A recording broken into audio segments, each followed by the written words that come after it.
नमस्कार दोस्तों। Intermittent fasting में हमने देखा है कि अगर हम 16 घंटे 18 घंटे या फिर 20-22 घंटे अगर हम खाना नहीं खाएंगे तो क्या बेनिफिट्स है उसके और क्या क्या हो सकता है हमारे बॉडी के साथ। लेकिन क्या आपने कभी सोचा है कि अगर आप 3 दिन तक खाना नहीं खाएंगे तो क्या होगा? है ना सोचने वाली बात।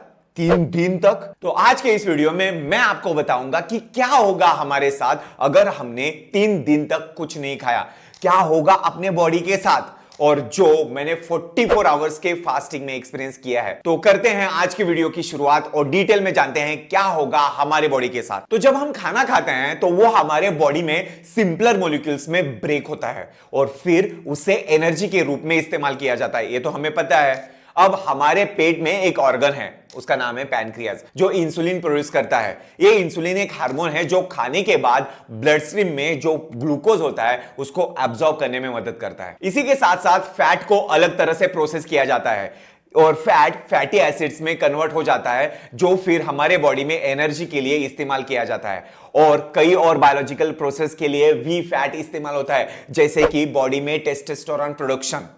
जो एक्स्ट्रा फैट होता है वो ट्राइग्लिसराइड्स में कन्वर्ट हो जाता है और वो एडिपोज टिश्यूज में स्टोर हो जाता है, जिसे हम फैट या फिर चर्बी कहते हैं।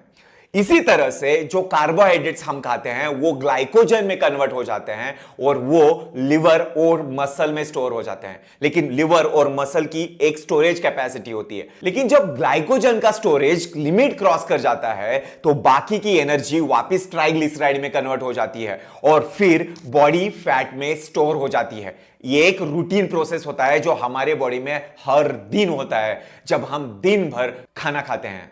लेकिन अगर आप 3 दिन तक बिल्कुल खाना बंद कर देंगे तो क्या होगा? क्या होगा हमारे बॉडी के साथ?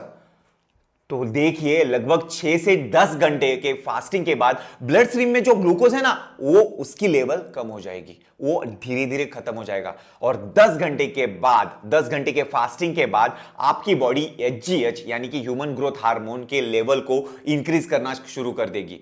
फास्टिंग में एचजीएच प्रोडक्शन भी बढ़ती है, क्योंकि एचजीएच का फास्टिंग प्रोसेस में बहुत ही इंपॉर्टेंट रोल है, क्योंकि इससे मसल रिपेयर, एक्सरसाइज परफॉर्मेंस और स्ट्रॉन्ग इम्यूनिटी और इंजुरीज से फास्टर रिकवरी मिलती है। एक स्टडी में यह दिखाया गया कि सिर्फ 2 दिन के फास्टिंग की वजह से एचजीएच की लेवल 5 गुना बढ़ जाती है। उसके बाद 18 घंटे के आसपास आपकी बॉडी फैटी एसिड्स और कीटोन प्रोडक्शन पर और ज्यादा डिपेंड करने लगती है, क्योंकि ब्लड शुगर तो लो हो गया है, शुगर तो नहीं है अपने बॉडी में।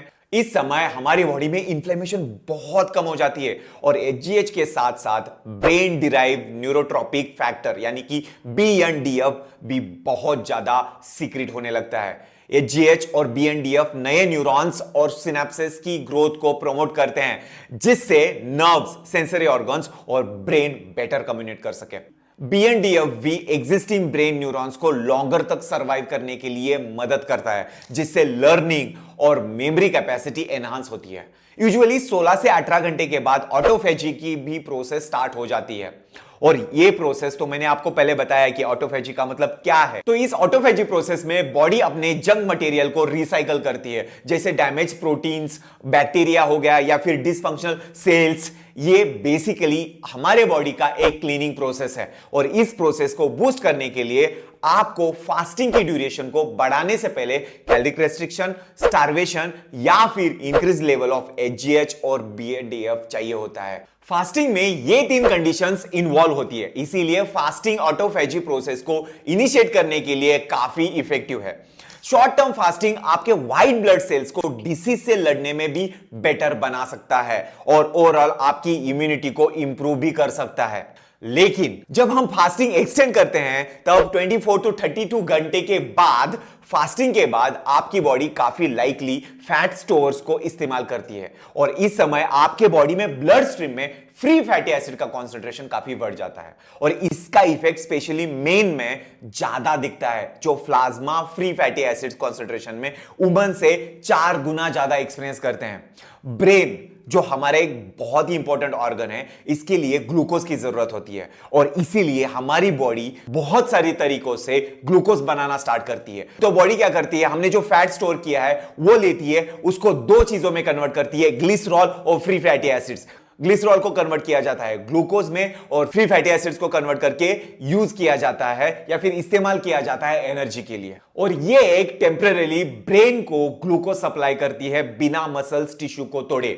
एक पॉपुलर मिसकंसेप्शन के खिलाफ आपकी बॉडी एक्चुअली अपने प्रोटीन ब्रेकडाउन रेट को 24 घंटे के फास्टिंग के बाद सब्सटेंशियली कम कर देती है ताकि हमारे मसल्स प्रिजर्व रह सके। लेकिन दोस्तों, अगर आप लंबी ड्यूरेशन तक फास्टिंग कर रहे हैं, जैसे 2 से ज्यादा दिन तक, तब आपको मसल्स टिश्यू और ब्रेकडाउन होने का खतरा बढ़ जाता है। साथ ही साथ न्यूट्रिएंट्स, विटामिन्स, मिनरल्स डिफिशियंसी और उसी के साथ साथ डाइजेस्टिव इश्यूज भी हो सकते हैं।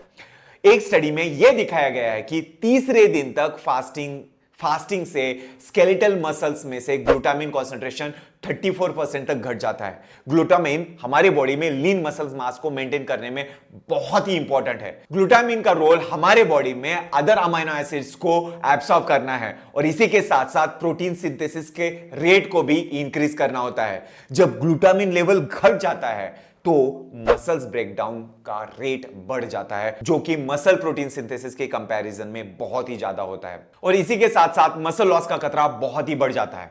इसके साथ साथ और 2 इंडिकेटर्स है, नेगेटिव पोटेशियम बैलेंस और नाइट्रोजन बैलेंस, जो तीसरे दिन के बाद भी और भी बुरा हो जाता है। पोटेशियम मसल मास को मेंटेन करने में काफी इंपॉर्टेंट होता है और जब ये लो हो जाता है तो मसल वीकनेस और क्रैम्प होने लगते हैं। इससे बचने के लिए आप फास्टिंग के ड्यूरेशन में पोटेशियम सप्लीमेंट्स भी ले सकते हैं, जो मसल मेंटेनेंस में काफी इंपॉर्टेंट रोल प्ले करता है। लेकिन डोंट वरी, मसल लॉस के लिए ज्यादा कंसर्न होने की जरूरत नहीं है, पहले 3 दिन तक एटलीस्ट। फास्टिंग के फायदे और नुकसान का एग्जैक्ट बैलेंस 16 घंटे से लेकर 3 दिन के बीच में होता है और इन 3 दिनों में आपकी बॉडी अपने आप को क्लींस करेगी, कुछ बॉडी का फैट लॉस होगा, बॉडी कंपोजिशन बहुत ही इंप्रूव होगा और ओवरऑल हेल्थ भी बहुत इंप्रूव होगी। इसीलिए 16 घंटे से लेकर 3 दिन तक का फास्टिंग ड्यूरेशन एक रीजनेबल टारगेट है, जो फास्टिंग के बेनिफिट्स को ड्रॉबैक से ज्यादा बड़ा करता है। तो दोस्तों, आई होप कि यह वीडियो आपको बहुत ही पसंद आया होगा और आपको फास्टिंग के बारे में कुछ नया सीखने को मिला ना?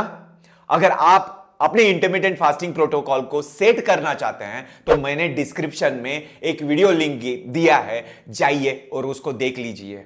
और सब्सक्राइब किया ही नहीं, पूरा वीडियो तो देख लिया, सब्सक्राइब तो कर दो भाई और बेल आइकन को भी दबा देना, क्योंकि नेक्स्ट टाइम मिल सके ना हम लोग।